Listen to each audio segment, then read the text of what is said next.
So we're going to talk a little bit about the net bags, and I want to give you just a brief story on how the net bags came to us, because it's kind of exciting for me. Myself and Tina Plechuk was teaching a workshop about 10 years ago, and we all had the opportunity of having a blind student in the classroom with us. And she was blind from birth, and so there was she had no visibility at all, zero. And Tina and I were both really worried about her getting her hands in and out of that hot roaster, because the edge of the roaster is hot, as you know, and the water itself is hot. So we were really concerned about how can she reach into this roaster with these 54 stones in there and find what she needs. Because back then we used the stones all just laid out, actually in a medicine wheel, and they were in the roaster loose, all the stones were. And it took several efforts to get the 16 or 17 stones out at a time that you would need.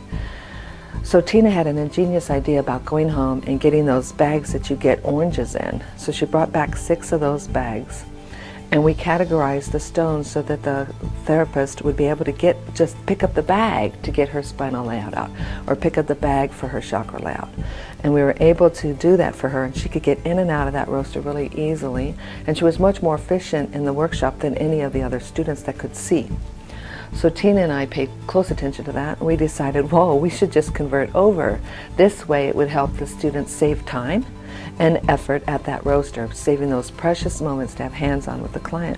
So the net bags became a reality for us. Of course, the orange crate bags weren't going to work, so we needed something special. So over the years, we've played around with different size bags, and we've played around with different colors.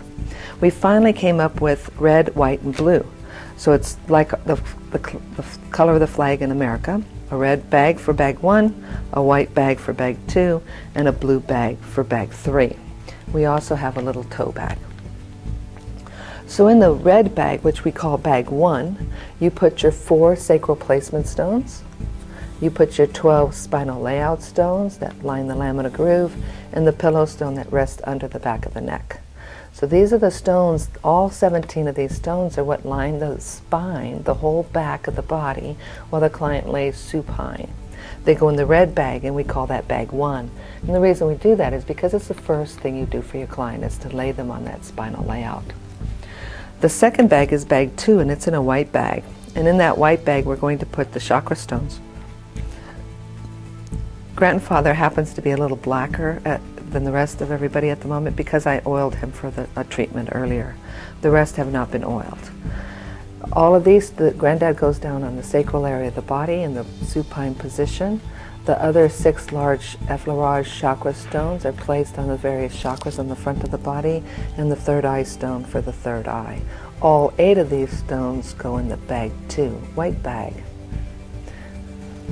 In the blue bag, the bag 3, we put the 2 facial stones that you massage the face with, and the worker pointy stones that you work the neck and the upper shoulders with. So these all go into this one bag. So when you sit down to do face and neck work, it's all you have to do is reach in and get that one bag. Again, it's bag 1, red, bag 2, white, for bag 3, blue. You use the red bag first, use the white bag second, use the blue bag third, and that's why they're numbered that way. Toe stone is in a little bag itself also, so it confines all the toe stones and you don't get them loose and running all over the inside of your roaster. We don't bag the effleurage stones because you only use 2 at a time anyway when you're doing the effleurage work. So it's easy to grab just 2 stones out to do what you need to do with your effleurage. The same thing with the hand stones. You only need those 2 when you grab them out. So they're not bagged up, and Grandma's not bagged up. She's loose on the roaster. But the bags offer you the opportunity, instead of having to pull out 16 and 17 stones to do spinal layout, you just have to grab your bag out of the roaster. Same with your chakra stones. There are 8 of them, and there's 6 of these, because there's 4 pointing, 2 face. So it allows you to save precious time, so you have more hands-on with your client. The bags are a lifesaver. Have fun.